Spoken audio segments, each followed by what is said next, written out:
Good morning. Good morning.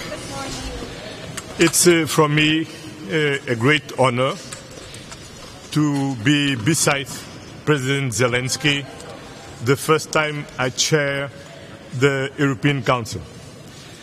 This meeting, we will discuss two main points. First of all, Ukraine, and then Europe in the world. About Ukraine, we must be very clear. We could count on our full and unwavering support, whatever it takes, and for the time it was necessary. Now in war, in future in peace. And we want to welcome you Sunday here as member of the European Union. And we will work with you for this and to win a comprehensive, just and lasting peace. This war is in Ukraine, is against the Ukrainian people, is in European soil, but at stake the universal principles enshrined in the United Nations charters. The right of self-determination, the right of territorial integrity, the right to have safe borders. That's why this war is not only about Ukraine, is not only about Europe, is about the international law. And the international law must prevail, and the invasion must be defeated. The second point of our Council is Europe in the world. We are not living in the bipolar world, but in a multipolar world.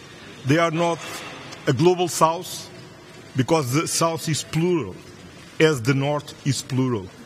And we need to look beyond Europe for the different continents and weaving a very strong network, global network, with all our partners around the world, from New Zealand until Brazil.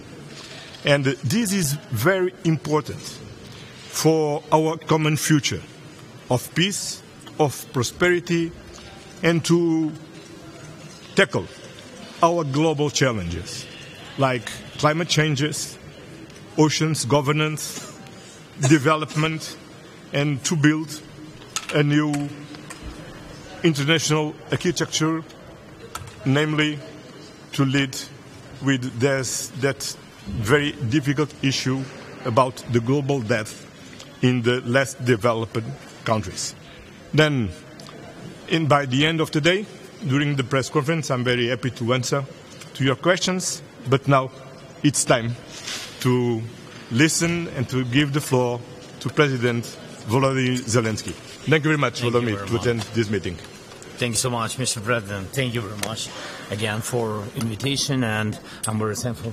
I remember how you came to Ukraine to support us and our people, our family, especially first year when it was very difficult and urgent for us to have unity in Europe supporting us. Now we need very much to strengthen Ukraine on these things. During these 2 days, we're focusing on these things. Top priority for us, and we will discuss today, this is the protection of our energy sector. I'm speaking about, of course, safety in nuclear station, yes, which is very dangerous not only for Ukraine and for all the Europe if something goes not well. So, and also gas storages, how to save them is also important for Ukraine and other Europeans. The second point for me is very important to double, to increase as much as possible our interior military production, which really helps and which works. We see the result on the battlefield. And the third point, which is important, how to urgently help for Ukrainian children to save and to do more secure the situation in our school network. It's about bomb shelters, food, a lot of different things which are very important for our families. And of course, Mr. President said already that the second point in the EU will be Europe in the world, and for us it's very important. Especially from the very beginning of next year, we need very much unity between the United States and EU and countries of Europe. This is very important. We need this unity to achieve peace. And I think only together the United States and Europe can really stop Putin and save Ukraine. Thank you. President, How do you want? Mr. Trump has said that he will draw back. Mr. Trump has said that he will draw back the aid from the United States to Ukraine. Do you think if he does that, can Europe support Ukraine on its own? I think we have to count again on the unity between the United States and Europe. It's very difficult to support Ukraine without American help. And that's what we will discuss with the President Trump when he will be in the White House. Thank you. Georgia stands with Ukraine. And we stay with Georgia. What you can tell us?